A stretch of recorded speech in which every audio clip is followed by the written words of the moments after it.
So for those of you who have followed me for a while, you hear me talk about something very specific every year right around the same time.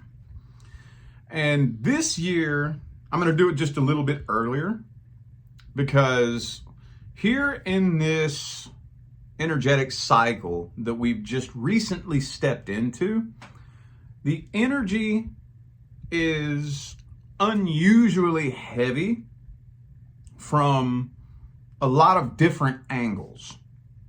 At any given time, there's always something going on in the sky.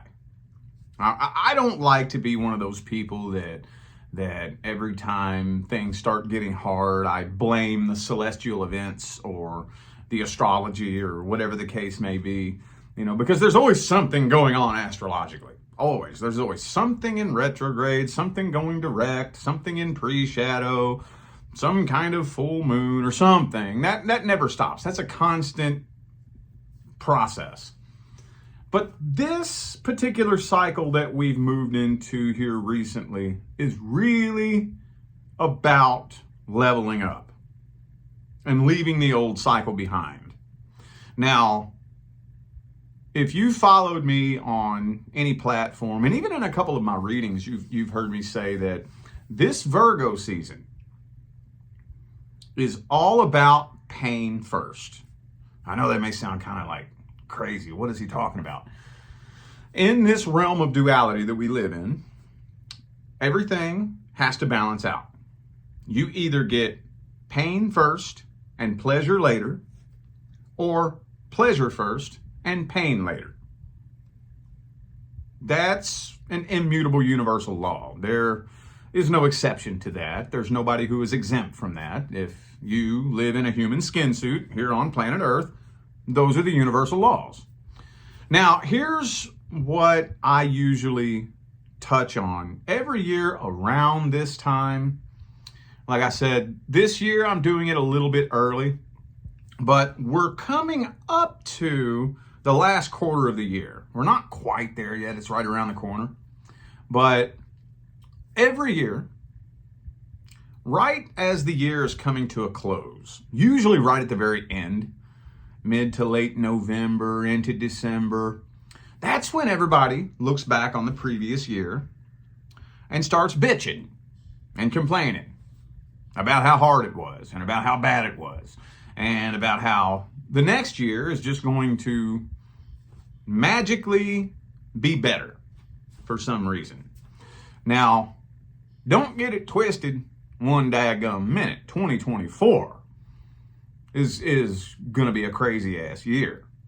But aside from that, just generally speaking, if you sit back and watch these people who do this and you just observe them, they do the same thing every year.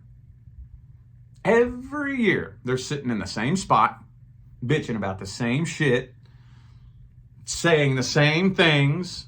I mean, it's just, you watch them like clockwork. They spin in circles. Most people, if you sit back and watch them and observe them, they spin in circles. And they've been spinning in circles their whole life, and they're going to continue spinning in circles, going nowhere. Me personally, I don't wait till the very end of the year to start thinking, oh shit, what changes am I going to make for the next year? I like to start now. Like at the latest, the last quarter of the year, usually around October. When October rolls around, that's for me when I'm like, oh my Jesus. Whoo, the year's almost up. And I don't know about you, but for me and everybody I'm close to, we all agree on one thing. Ever since the clock struck 2020, it's been one long, drawn-out year. The energetic shift that happened when the clock struck 2020 is unprecedented. I don't know where 2020 ended and 2021 began, where 2022 and 2023 began. When did, I don't even know. You know how you can always feel that. You can feel when the year's coming to an end, a new year starts. You can tell we've wrapped this year up, put a little bow on it, stick it over here. We're starting a new year. You can feel that. You can feel that energetic way that you have psychologically categorized one year and the next year. And ever since the clock struck 2020, everything has just ran together in a weird way. Well, we're about to be stepping up into a new level.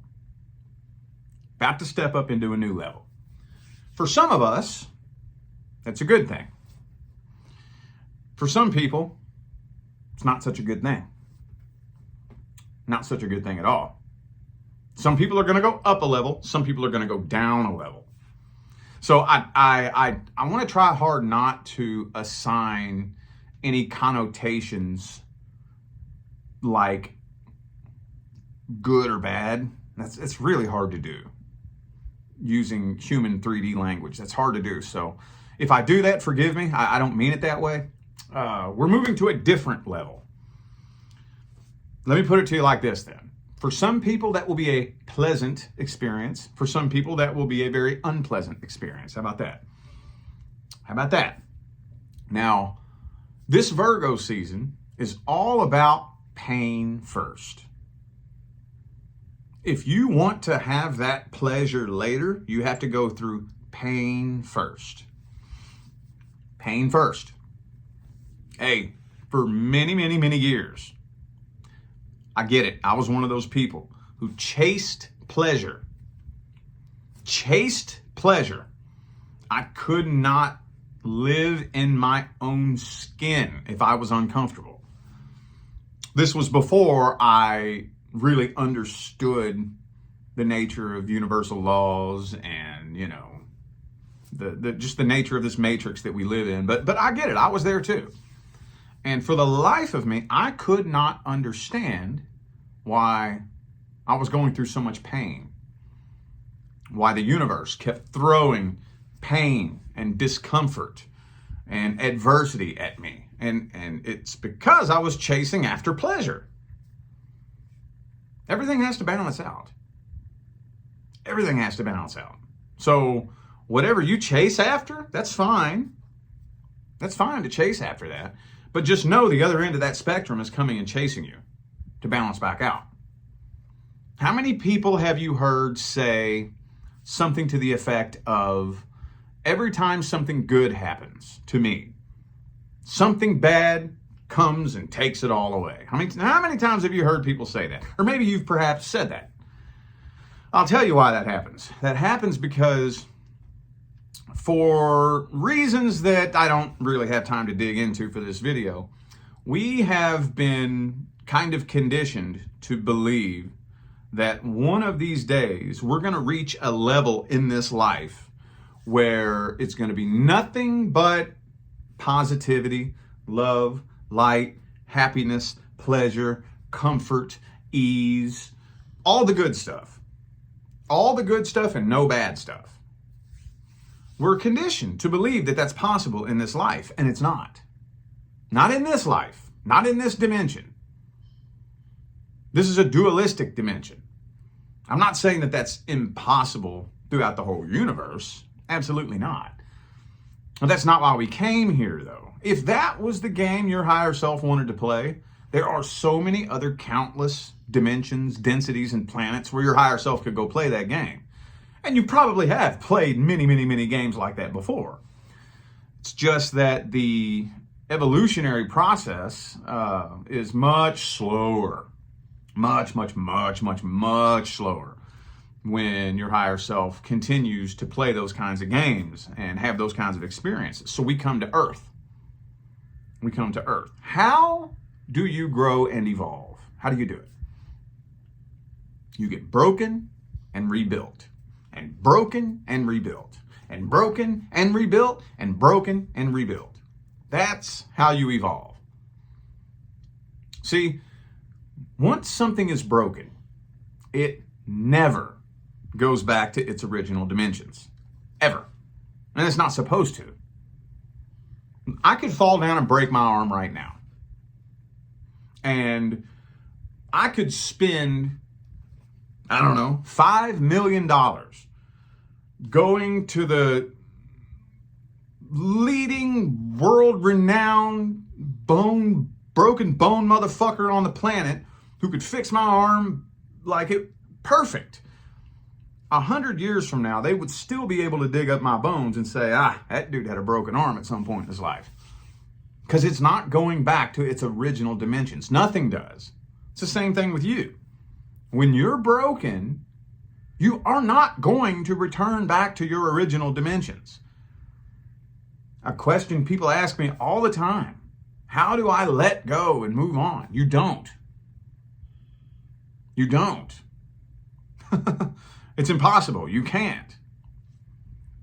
Whatever that thing was that hurt you or traumatized you or whatever the case may be, that had changed you forever. You're never going to go back to being the person you were before that happened to you, ever. And that's the whole reason why it happened. It's just that whether or not that permanent change is a good thing or a bad thing, that's what's totally up to you. That's what I try to make it my life's mission, to help people understand how to harness and take control of, is that process. But either way, that's neither here nor there. We're about to be stepping into, well, we've already stepped into, but we're going to be stepping even further into an evolutionary process that's going to be very difficult. Very, very difficult. You know that you have at least one thing, I'm being generous when I say that you need to work on, that you've been procrastinating. Even on your spiritual awakening and evolutionary journey, you got that one thing you've needed to work on that you've been procrastinating. I do too. I'm not here trying to make you think that I'm better than you. I got shit I got to work on too that I've been procrastinating. And that's what this Virgo season is all about. That's what the end of 2023 is all about. That's what 2024 is all about. Because I'm going to tell you what, right now, you thought 2020 was life-changing? The things that are coming up for humanity are going to make 2020 look like a little walk through the park. Yep. So you might want to get your head together now, because we're moving on from the old world. We're moving on from the old system. We're moving on from everything you or I have ever known about being a human on planet Earth. We're moving on from that. And we are taking the first steps onto the new world. I know so many people who are no longer with us. How many people do you know who, ever since the clock struck 2020, they're not here with us anymore? Now, I'm not even alluding to any conspiracies. That's a totally different topic for a different video. I'm not alluding to people taking any experimental medications or anything like that. I'm not even talking about that. For whatever reason, with whatever caused it. I look back, and from the year 2020 up to now, I've known of more people leave this planet than in my whole life leading up to 2020. Not everybody is making that shift. Not everybody is moving on to the new world. One of those people was my biological father, who had a premonition when he was 19 years old that there was going to be a new Earth. And he was not in the best psychological condition to accurately decipher what his visions and premonitions were telling him. So he spent the rest of his life not really coming to terms with and coming to grips with the reality of what's happening. But I remember he told me, Richmond, I will not set foot on the new earth. And I was like, what? He said, my feet are too dirty. He lived a very rough life. He didn't raise me. I wasn't raised by him. I didn't meet him until I was 16, but he lived a very rough, traumatic life. And he said, my feet are too dirty. I don't deserve to set foot on the new earth. I was a teenager at the time. I didn't even know what he was talking about. But he left us in 2020, in May of 2020. And countless other people that keep leaving the planet. They came here just to play the last little bit of 3D that is left on planet Earth. And some of them left and went to go play a different game on a different planet. Maybe some of them just went and took a different timeline. Because we're splitting off. We're splitting off. The new Earth and the old Earth are splitting off. So in real time, what's that going to look like? When the planet's splitting off and what was once one planet Earth is now becoming two. Some people are going on one, some people are going on the other. What's that going to look like? Well, on our timeline, those of us who are going to the higher vibrational planet, it's going to look like maybe somebody took an experimental medication and that did them in. Maybe on their timeline, what they saw was that people like me and you refused to take the experimental medication, and we got sick, and the sickness did us in, because that's the timeline they're on. Those low vibrational timelines of fear are the timelines they're creating for themselves. The past 3 years, it's been more clear than ever that you can have two people standing side by side, and they're both living in completely different realities. Completely different. Because when the split began, when it very first cracked, when the clock struck 2020, now we had two timelines overlapping each other. And now it's getting further and further and further. And the things that are to come are more than likely going to make the things that have come look like child's play.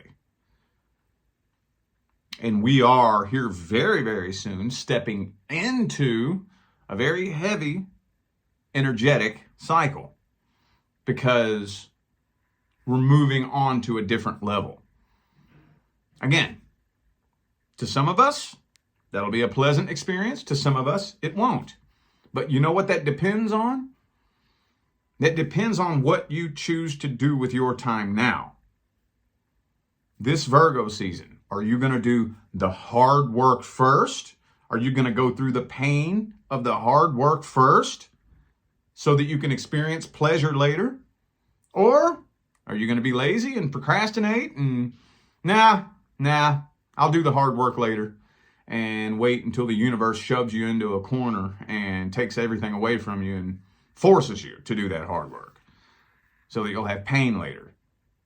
Either way, it'll get done one way or the other. It doesn't really matter. But I just wanted to remind those of you who are going to the same place I'm going to that this Virgo season is all about getting it done. That one thing that your subconscious mind has been whispering in your ear, like that little annoying mosquito, You know, got to start eating healthier. Shut up. Got to start working out. Shut up. You got to quit drinking and partying so much. Shut up. That one little thing, that annoying little mosquito of your subconscious mind has been whispering in your ear. It's time to get to that now. Anyway, I know at least one person needed to hear that. And as long as one person takes one thing that they heard me say and uses it to completely transform their life, my job is complete. I'm out of here now, y'all. I wish you love, luck, light, and prosperity on your journey. Stay blessed.